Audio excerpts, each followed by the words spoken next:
Good morning, everyone, and welcome to Sunday service at Ananda, Portland. The voice of God calls us to awaken him. How will he find us when he comes? Awake and ready.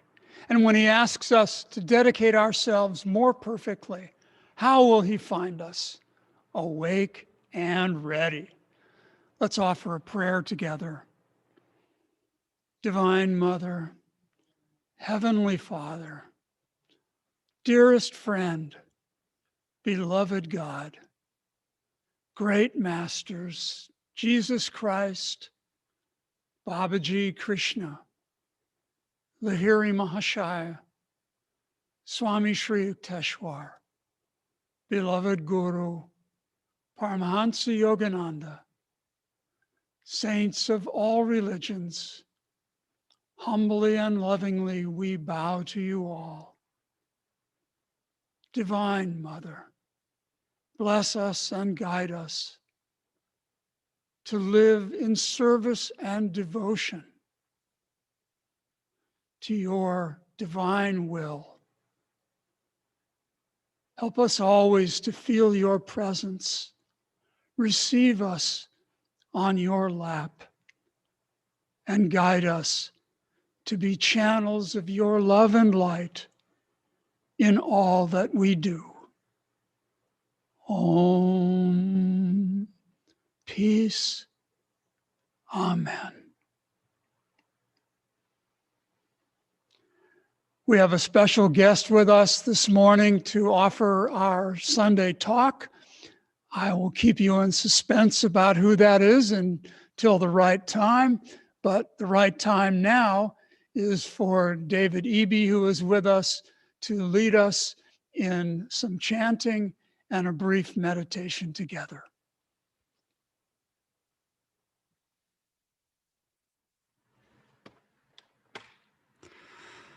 This morning's first chant is Light the Lamp of Thy Love, words by Rabindranath Tagore. In my house with thine own hands, light the lamp of thy love. Thy transmuting lamp. Why don't I just get the book and read it to you? It's different when you try to do it without the music, because the words just flow.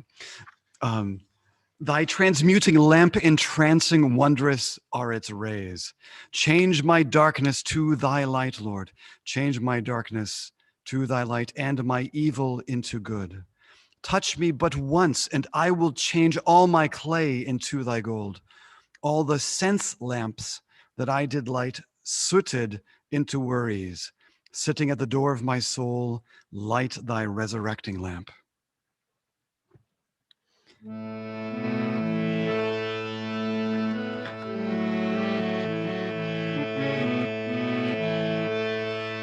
In my house with thine own hands light the lamp of thy love. In my house with thine own hands light the lamp of thy love. Thy transmuting lamp entrancing, thy transmuting lamp entrancing, wondrous are its rays.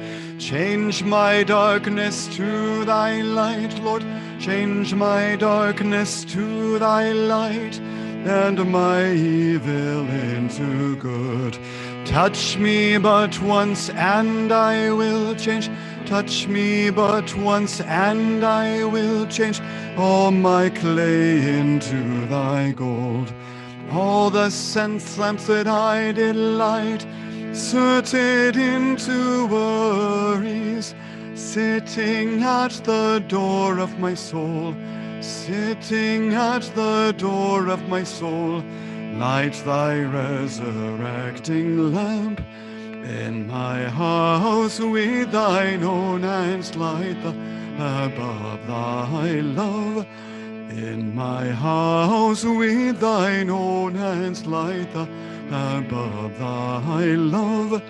Thy transmuting lamp entrancing, thy transmuting lamp entrancing, wondrous are its rays. Change my darkness to thy light, Lord. Change my darkness to thy light, and my evil into good.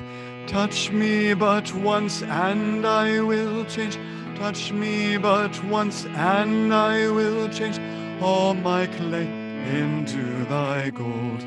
All the sense lamps that I delight, sooted into worries, sitting at the door of my soul, sitting at the door of my soul. Light thy resurrecting lamp in my house with thine own hands. Light the lamp of thy love in my house with thine own hands. The lamp of thy love, thy transmuting lamp entrancing, transmuting lamp entrancing, wondrous are its rays. Change my darkness to thy light, Lord. Change my darkness to thy light, and my evil into good. Touch me but once, and I will change. Touch me but once, and I will change all my clay into thy gold. All the sense lamps that I did light, sooted into worries, sitting at the door of my soul, sitting at the door of my soul. Light thy resurrecting lamp, light thy resurrecting lamp, light thy resurrecting lamp. And feel for that resonance of light within, expanding within your body and your mind, and your aura and your energy. Keep that light expanding as we sing this next one. Simply, I awake in thy light. I awake in thy light, I awake in thy light. I am joyful, I am free, I awake in thy light. I awake in thy light, I awake in thy light. I am joyful, I am free, I awake in thy light. I awake in thy light, I awake in thy light. I am joyful, I am free, I awake in thy light. I awake in thy light, I awake in thy light. I am joyful, I am free, I awake in thy light. I awake in thy light, I awake in thy light. I am joyful, I am free, I awake in thy light. Holding on to that expansion of light. Bring your focus to the spiritual eye. Visualizing or seeing a light there, bathing your mind, bathing your soul.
remaining in meditation.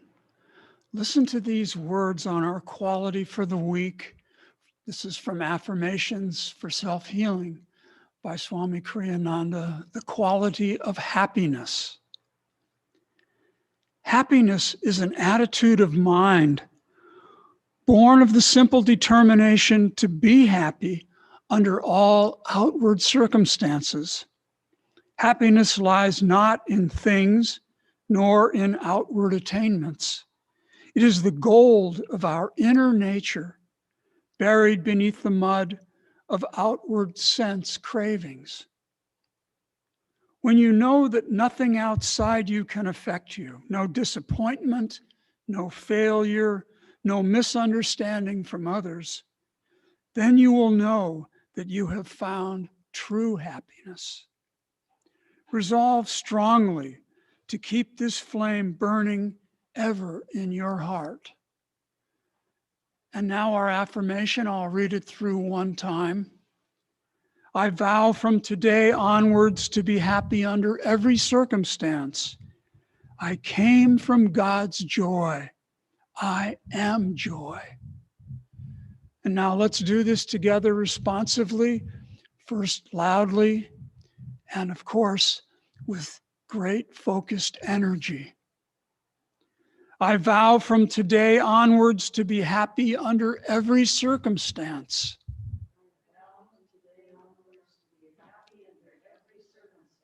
I came from God's joy. I am joy. In a normal voice, I vow from today onwards to be happy under every outward circumstance.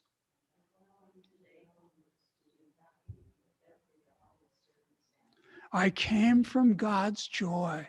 I am joy. In a whisper now, I vow from today onwards to be happy under every circumstance. I came from God's joy. I am joy.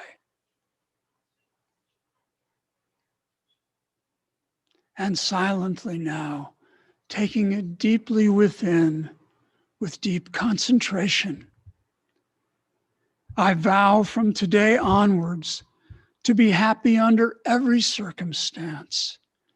I came from God's joy. I am joy. Pray silently with me. O Lord of joy, fill me with boundless happiness, for I am thy child, made in thy blissful image. As thou art joy, so also in my inner self am I. And now our reading from Rays of the One Light by Swami Kriyananda, which are weekly commentaries on the Bible and the Bhagavad Gita based on the teachings of Paramahansa Yogananda. This is week number 3. Is God present even there where there is ignorance? Truth is one and eternal. Realize oneness with it in your deathless self within. The Gospel of St. John, chapter 1, makes a reference to the divine light that is obscure to the rational faculty, but that enlightens our higher nature. The light shineth in darkness, and the darkness comprehended it not. Reason recoils from this statement with innumerable questions. What is this darkness? Is it conscious that it should comprehend anything? What sort of light would be capable of shining in darkness without transforming at least part of that darkness into that which shines into light? Does this light shine only at night? And if so, why only then? The solution is that to divine sight, Even daylight seems darkness. The sun itself, like the moon which shines only by reflected light from the sun, is but kind of a reflection of the cosmic light, which being immaterial, is invisible to the eyes, but which is the great source of all material reality. In Autobiography of a Yogi, Paramahansa Yogananda describes his youthful visit to Ram Gopal Muzumdar, the sleepless saint, who lived in the vision of that hidden light. Around midnight, Yogananda wrote, Ram Gopal fell into silence, and I lay down on my blankets. Closing my eyes, I saw flashes of lightning. The vast space within me was a chamber of molten light. I opened my eyes and observed the same dazzling radiance. The room became part of the infinite vault, which I beheld with interior vision. Why don't you go to sleep? Sir, how can I sleep in the presence of lightning blazing whether my eyes are shut or open? You are blessed to have such an experience. The spiritual radiations are not easily seen. The saint added a few words of affection. This is the light that shineth in darkness. It has been described variously in the great scriptures. In the Bhagavad Gita, the 11th chapter, the devotee Arjuna is given an experience of the infinite state and exclaims in awe, if there should rise suddenly within the skies sunburst of 1,000 suns, flooding earth with beams undeemed of, then might be that Holy One's majesty and radiance dreamed of. Thus, through Holy Scripture, God has spoken to mankind. Om, Om, Om.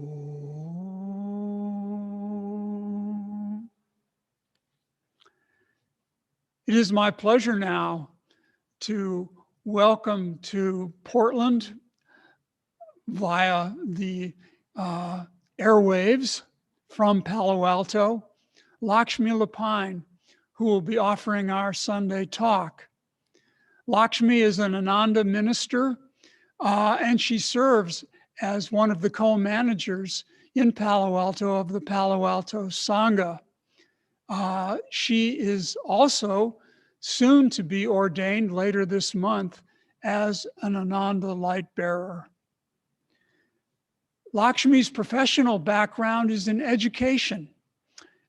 She has been serving for many years as an 11th grade English teacher in the Bay Area, and now also serving as a counselor to the Living Wisdom High School in Palo Alto, always offering Yogananda's teachings and techniques with respect to emotional and spiritual upliftment.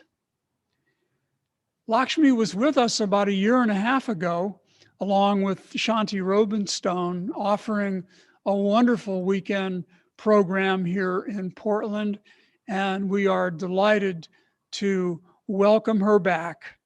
Thank you for being here, Lakshmi. The airwaves are yours. Thank you so much, Surendra, for that beautiful introduction. And thank you so much, all of you, for having me here today. As I was meditating and listening to David chanting, I was just trying to tune in to everyone who were all scattered about in the ether, most of you up in Oregon and Portland, but really in today's new world, we can be anywhere in the world and tuning in together. As we can see here, I am in Palo Alto and I get to be with all of you.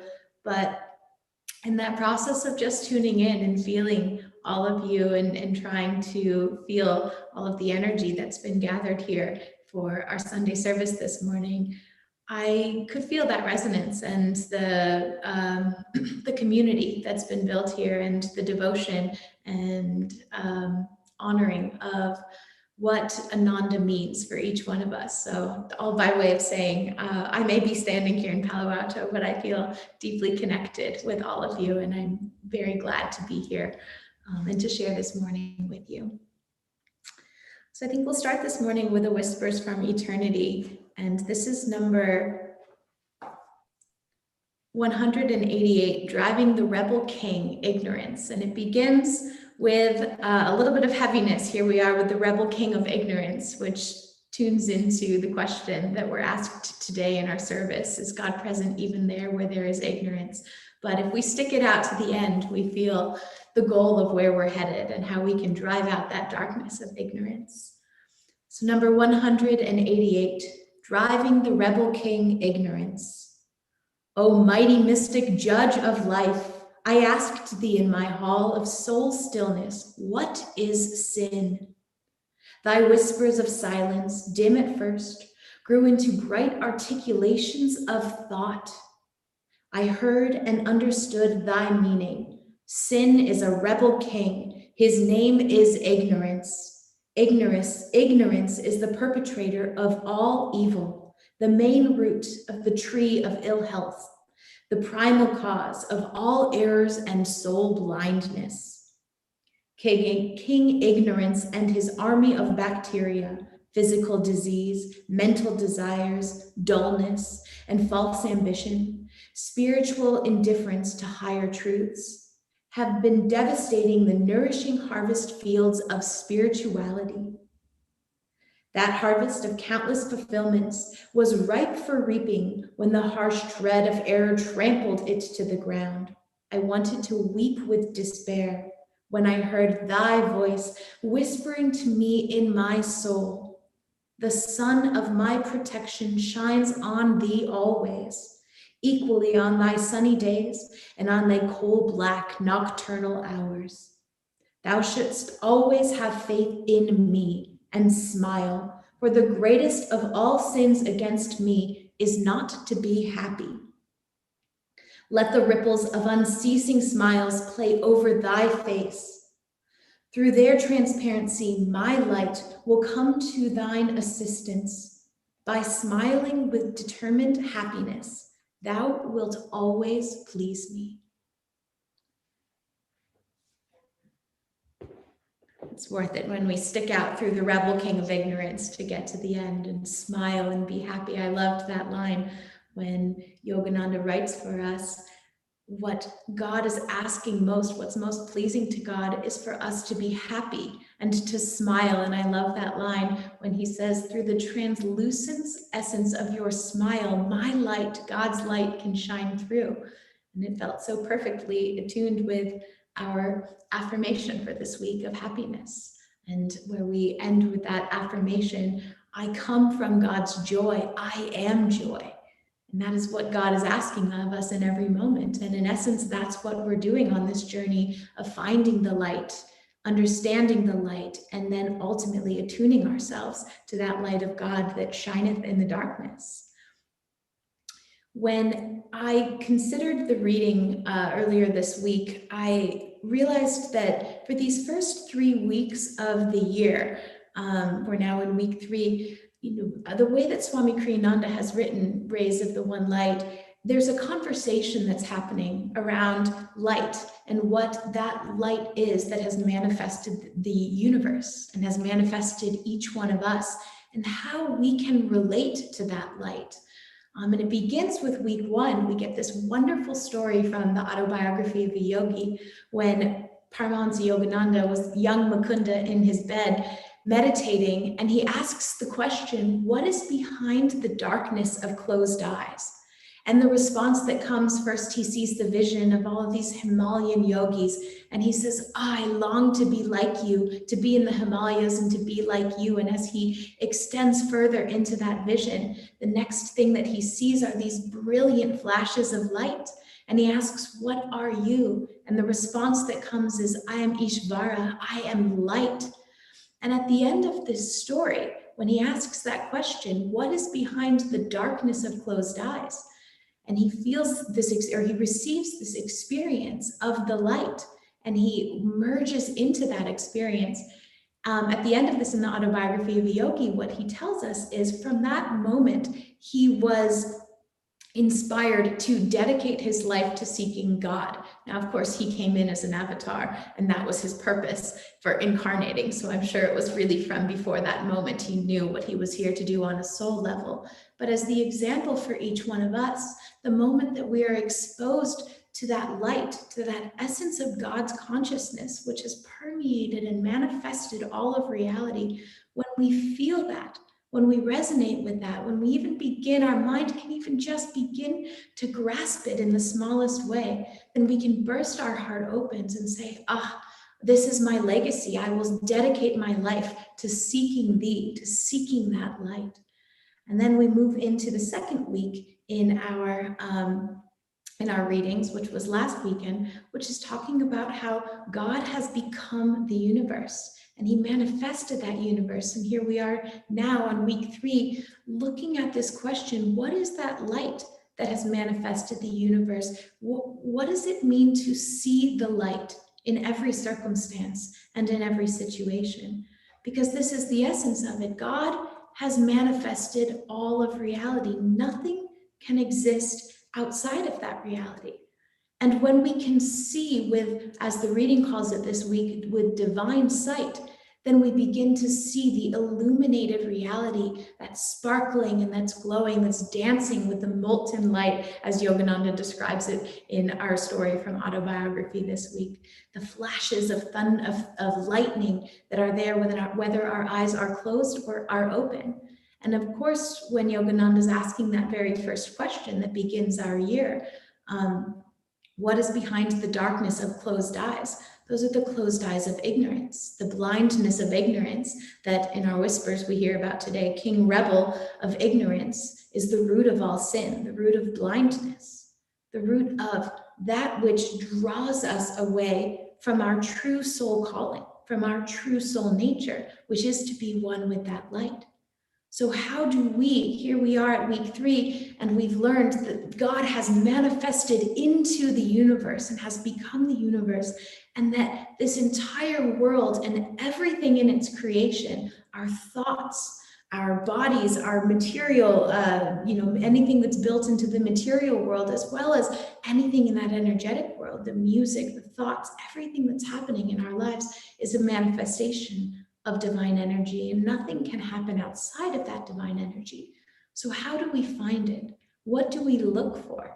How do we see with those divine eyes, with the divine sight?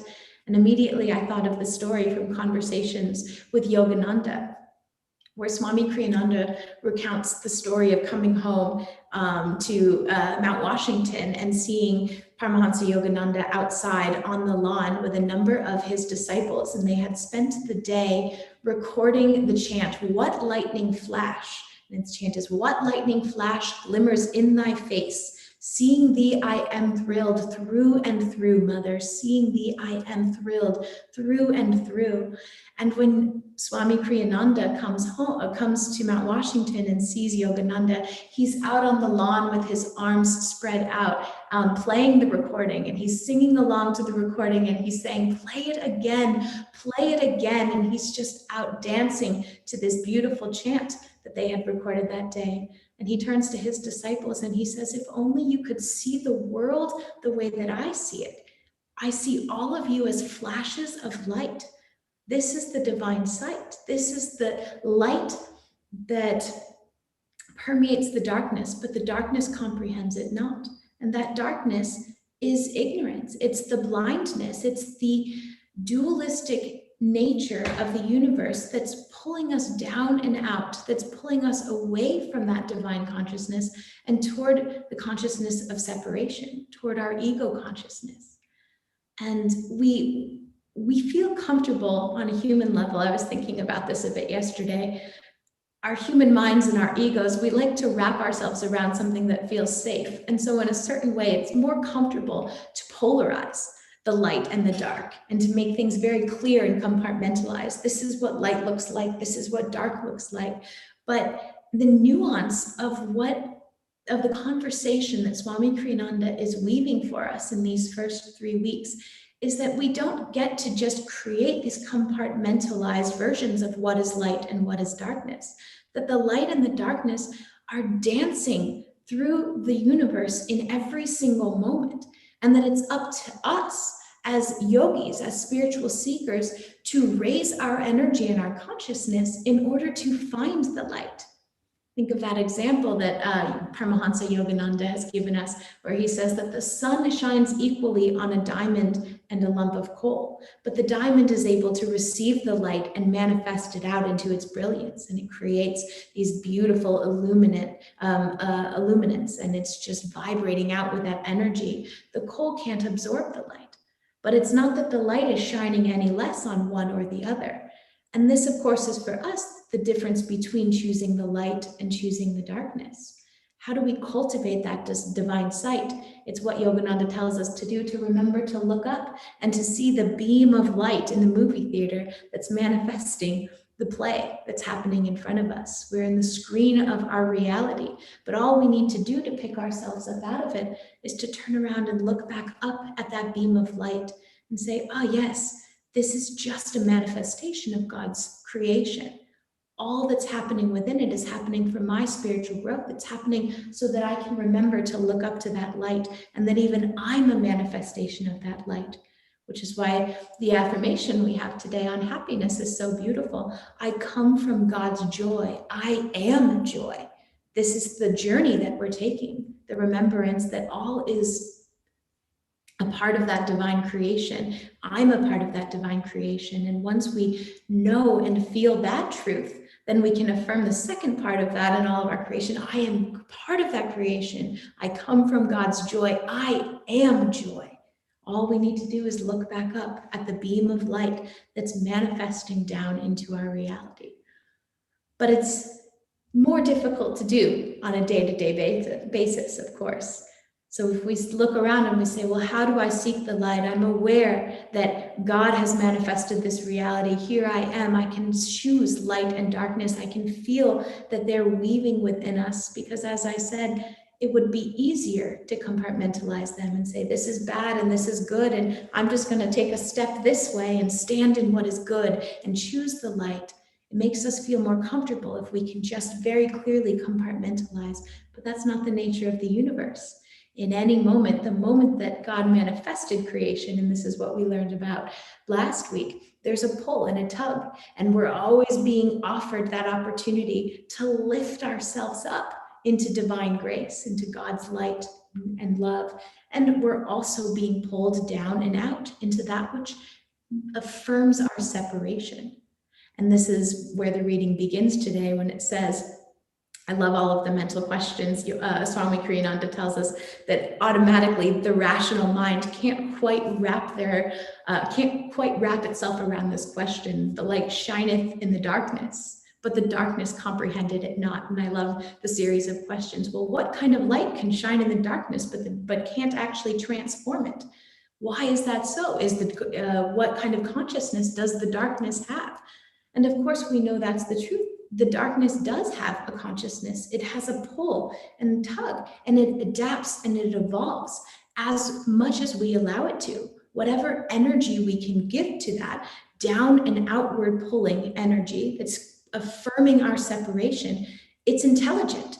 It adapts and it molds itself and it fits in. I was thinking about, a piece of, or some type of goo or putty, like a liquefied goo or putty, that as you pour it over something, it just kind of fills in all of the nooks and crannies. And in a certain way, that's what the energy of the light and dark consciousness is doing in our spine and in our chakras at any moment. So if we give it just a little bit of energy, and we get just a little bit angry, a little bit sad, a little bit, frustrated, whatever it may be, we just start to think, oh, my happiness could change if I just had a little bit more of this or that, something in the outward world. As soon as we give a bit of energy to that, that darkness, that dark force has an intelligence, which then adapts and molds and pulls us even further. And so we need to be strong in the spiritual qualities that Swami Kriyananda and that Paramahansa Yogananda have given us, to always combat that and to always lift ourselves up,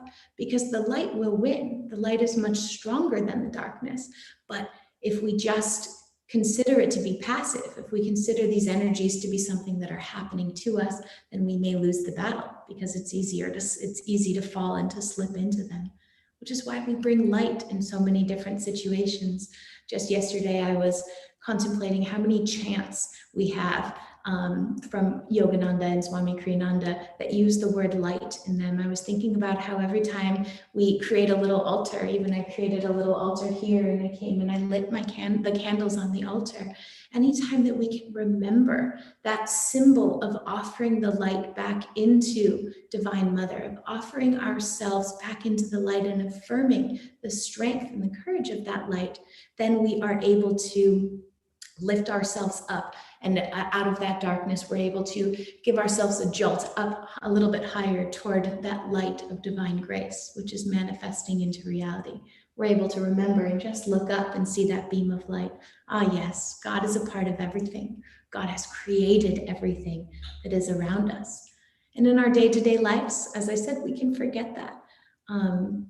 But how do we begin to cultivate divine sight so that we can, just like in the reading that we have today, here's a young Mukunda again, Paramahansa Yogananda as a young Mukunda, and he's with Ram Gopal, and he's looking around, and as soon as his eyes close, he sees these beautiful flashes of light, and when he opens his eyes, the flashes of light are still there. Again, he's no longer looking with closed eyes. What's behind the darkness of closed eyes? His eyes are open and awake. And for each one of us, whomever we are standing right here, choosing on a Sunday morning to come and listen to these beautiful readings and to a talk on spiritual qualities and spiritual principles, our eyes are open. Our eyes are no longer blinded. We understand the difference between the light and the dark, ignorance and joy. We can't always choose it, because we slip up and we get stuck and we get caught, but we know where we're headed. We wouldn't be here if we didn't already know that. And so we're moving toward that. And all we need to do to begin to understand and comprehend, I love the word that, the way that Yogananda describes this story at the end when he looks around and he says that he was given exposure into, I'm paraphrasing, so I won't say it perfectly, but where he has access into the vault of interior vision. And later on, when Ram Gopal says to him, why aren't you sleeping? And he says, how could I sleep with all of this? Ram Gopal refers to the flashes of light as spiritual radiations. So here again, we have divine sight, interior vision, spiritual radiations. It's this subtle nature of energy that if we can refine our consciousness enough to begin to see it, then eventually those flashes of light, they come to us as well. And we begin to see them, and we can stand on the lawn, just as Yogananda did, with arms outstretched, singing the chant, what lightning flash glimmers in thy face? Seeing thee, I am thrilled through and through. And we can look around at all of creation and see it, just as he tells us, as flashes of beautiful light. But until we make our way there, until we work through our meditation practices on interiorizing that energy and shifting that consciousness, the ways that we can begin to experience and practice seeing the light, to practice seeing with divine vision in these smaller moments, is to look at those moments when I can say, am I pulling myself closer to the divine, or am I being dragged down further into our separateness? Because the divine nature is always calling out to us. Just as I said, the light of the sun shines equally on the diamond and the coal. The question is, how receptive am I to receiving that light? God is always calling us in every single moment, if we're willing and able to open our hearts and to listen to it.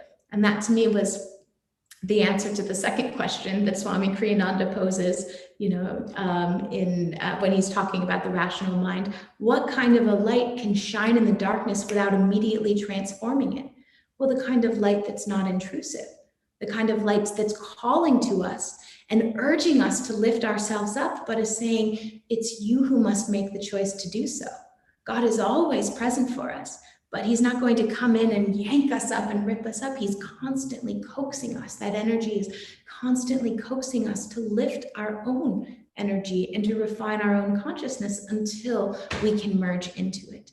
And that's the light that shineth in the darkness. And the darkness is our own ignorance. And so the ways that we can begin to cultivate that divine sight are just by looking moment by moment throughout our day. Am I choosing the light? Am I uplifting the circumstance that's around me? Am I able to feel God's presence? And it's so quick, like I said, that we can get caught up and we can miss it. And that's where the rebel king of ignorance comes in and takes a hold of us. And it's not black and white. It's not polarized. It's not one or the other.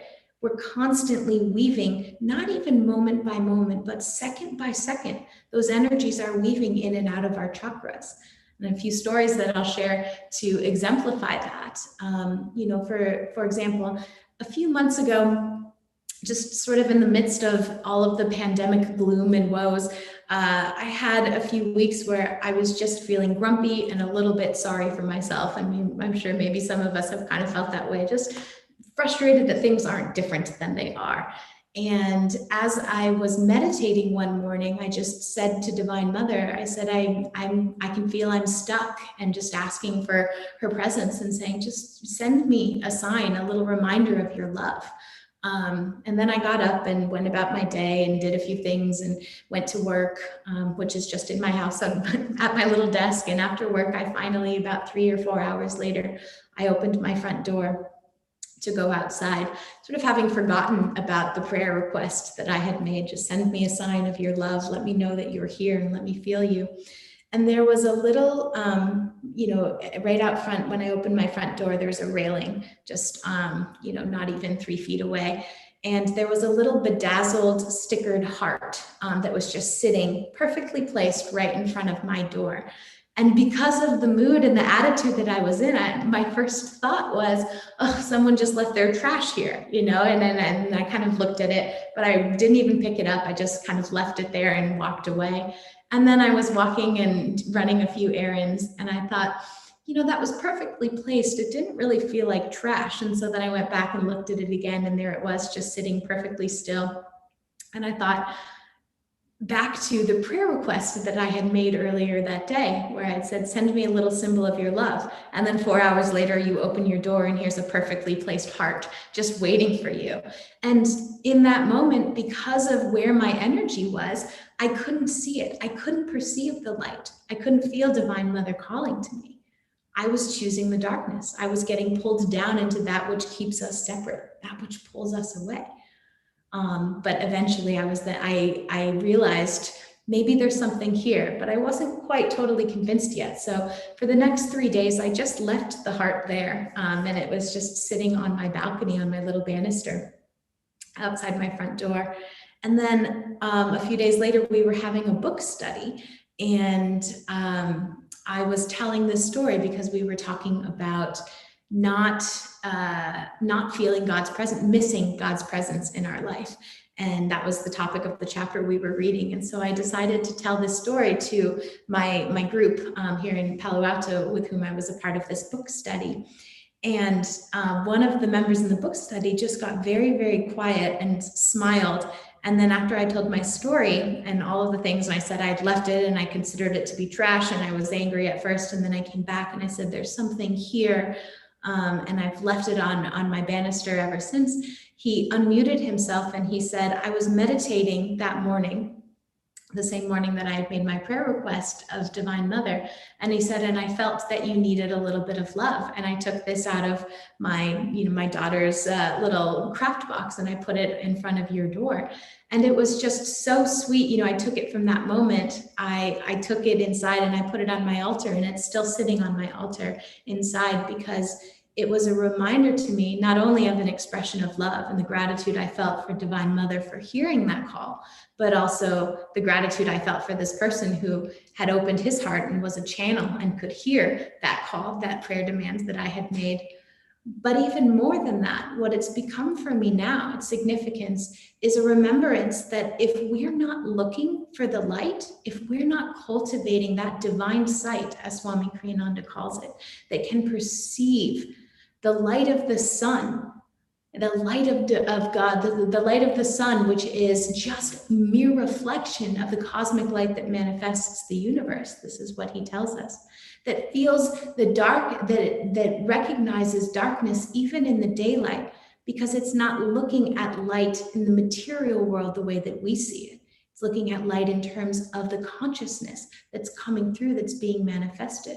And for me, this little heart that sits on my altar is that reminder. If you forget for even a moment to look up to the light, to ask Divine Mother to be with you, to look for her presence and her call and her answer in every single moment, then you miss it. I almost missed this opportunity where Divine Mother was communicating something to me, where Divine Mother was listening and responding to me. But if we get caught in that darkness that pulls us down, and that's what I mean by the darkness is not polarized. It's not just one or the other. You know, I would not walk around and consider myself or anyone else. I wouldn't describe any of us at Ananda as dark or heavy. But these little moments that come in, these little moments that weave through our chakras, where we're constantly asked to pull ourselves up into that remembrance, to pull ourselves up into the knowing that we are one with the divine, because it's woven into us. It's there, and it's intimately a part of every decision and every action that we're making in our lives.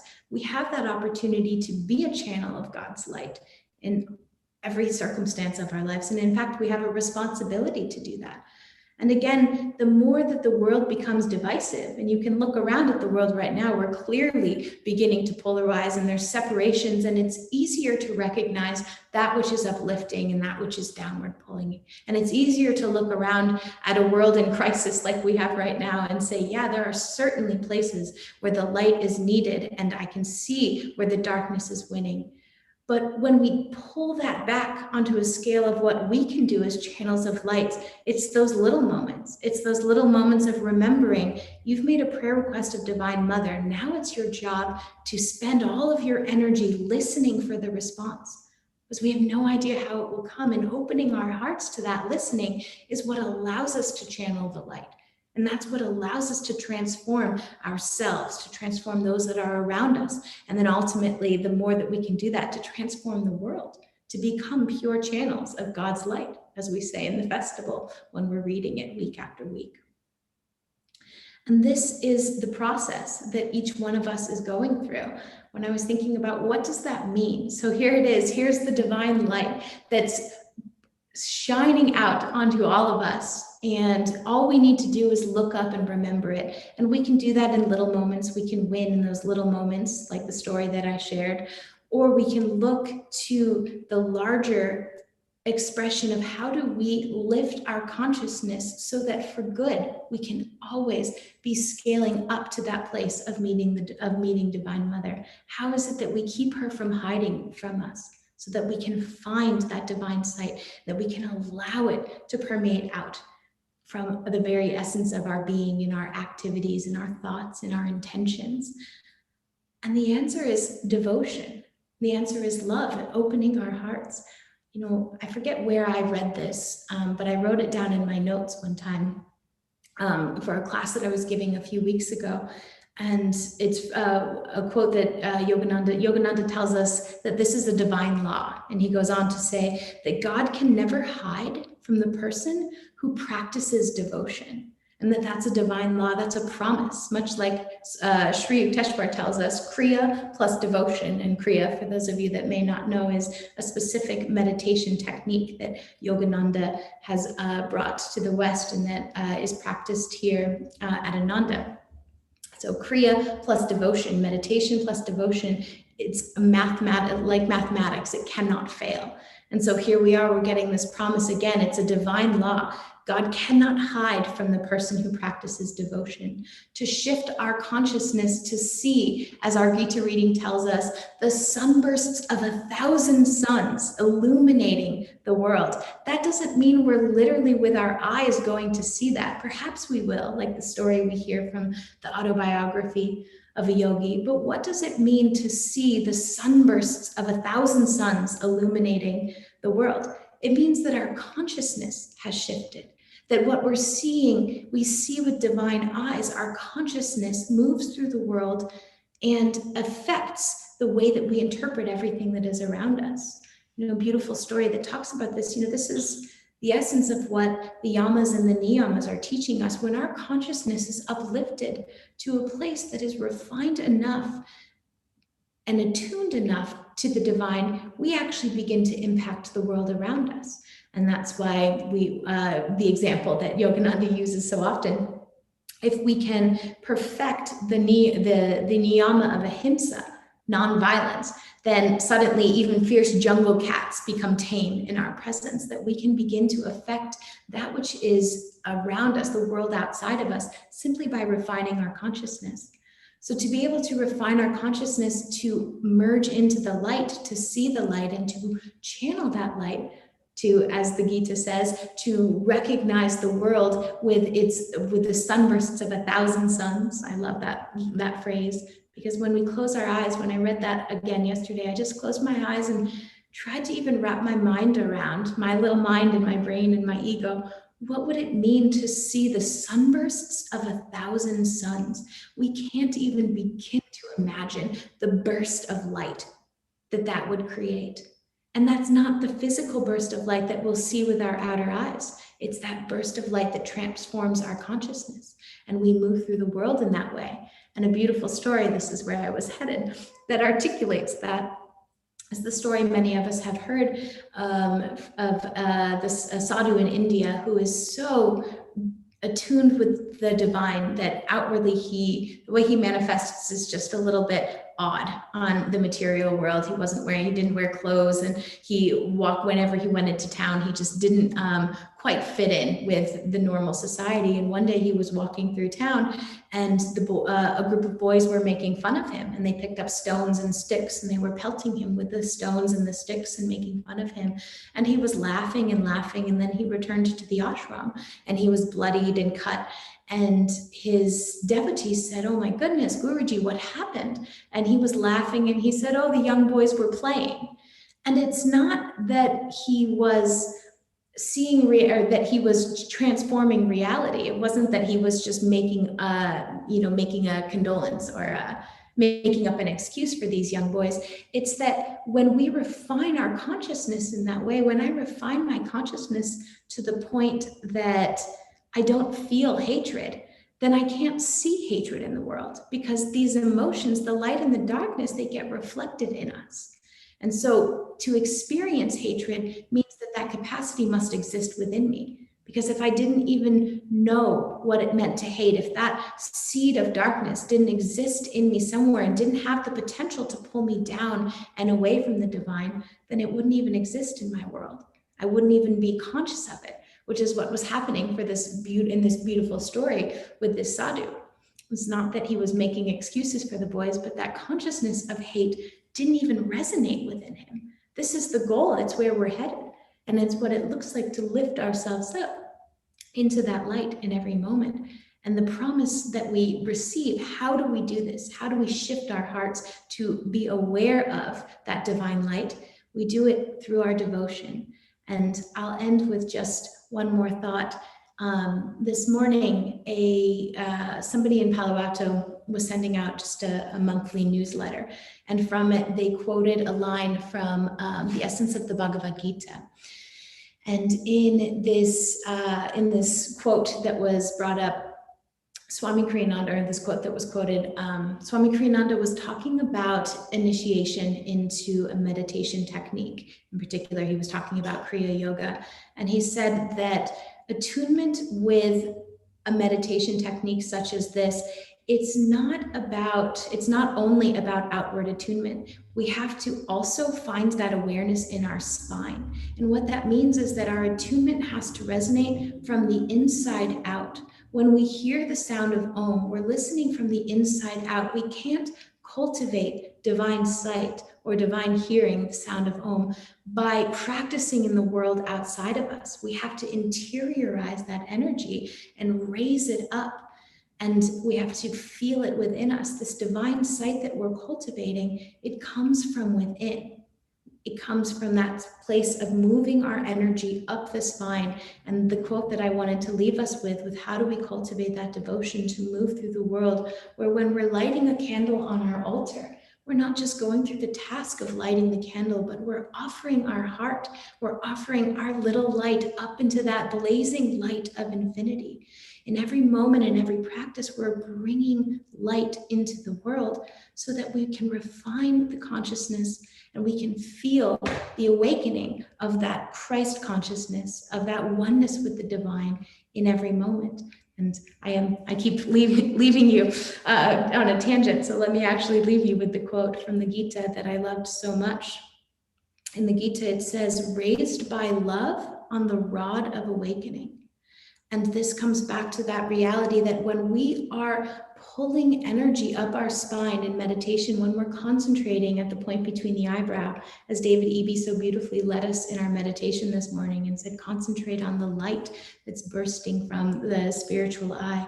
Raised by love on the rod of awakening, our devotion is a necessary element in the transformation of our consciousness, because without the heart's devotion, without love, we're just simply moving energy. But when we add love into the equation, when we add our devotion and our self-offering into the equation, we're no longer just moving energy, we're transforming energy. And that's what allows us to see the divine light of God. That's what allows us to actually acknowledge and merge into the light that shineth in the darkness. The darkness has an intelligence and can pull us away, but we know the antidote. It's opening our hearts to God's love. It's raising our energy up and feeling God in every moment and practicing sharing that devotion and sharing that light with all the world. So thank you so much for having me today. Such a blessing to be here.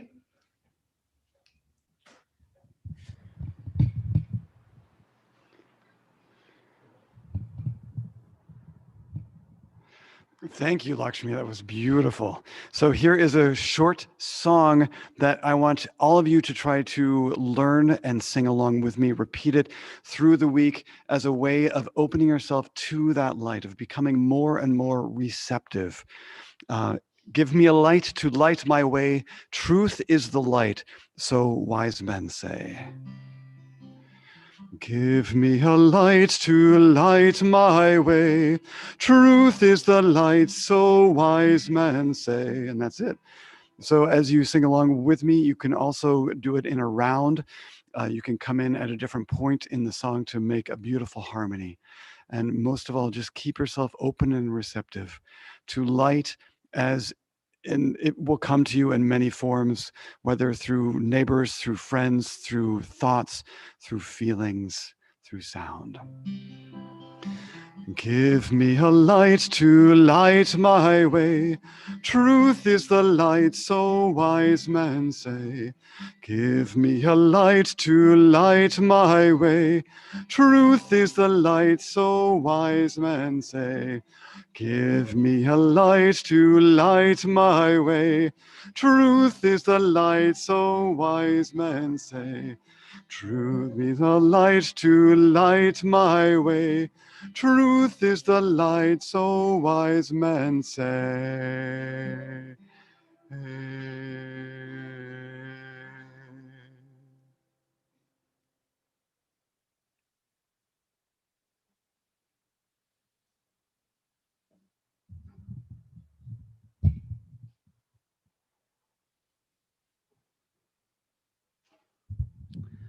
Thank you, David, and thank you especially, Lakshmi.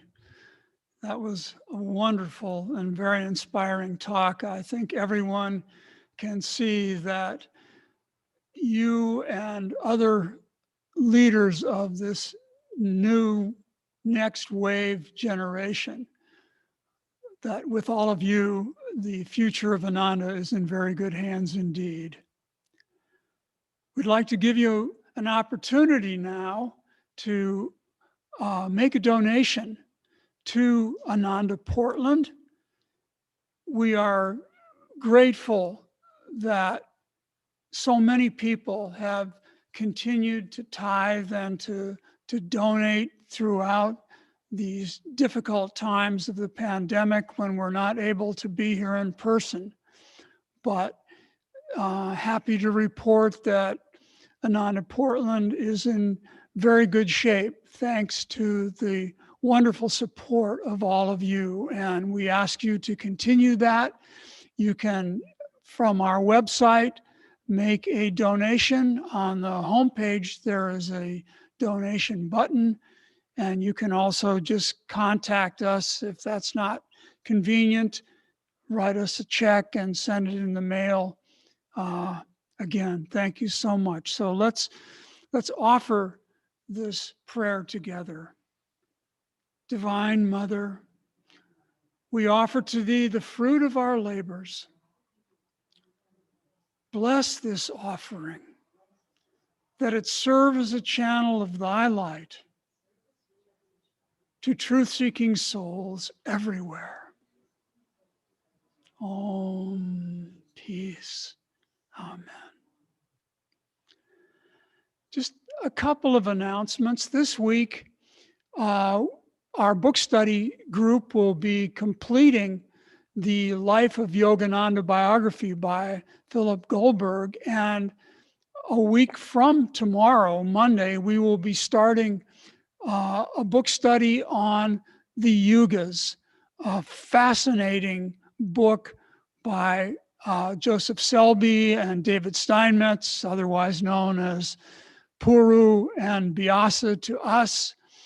We invite you to join us if you have not been a part of the book study. We conduct it via Zoom on Mondays at 5 o'clock in the evening for an hour with some fascinating discussion. And you can contact me if you'd like to join this group at surendra@anandaportland.org. That information will be in our weekly newsletter that goes out online as well. So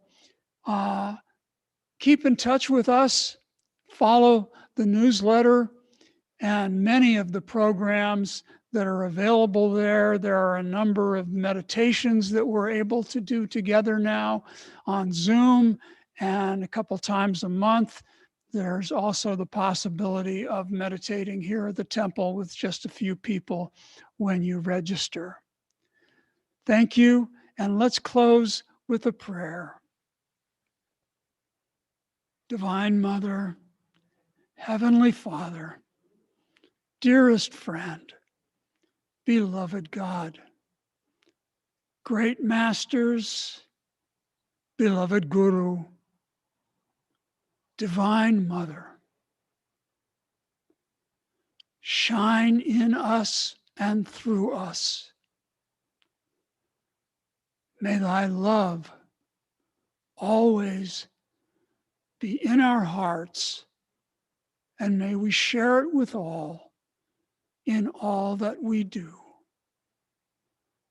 Om Shanti, Shanti, Shanti. May you go out with love.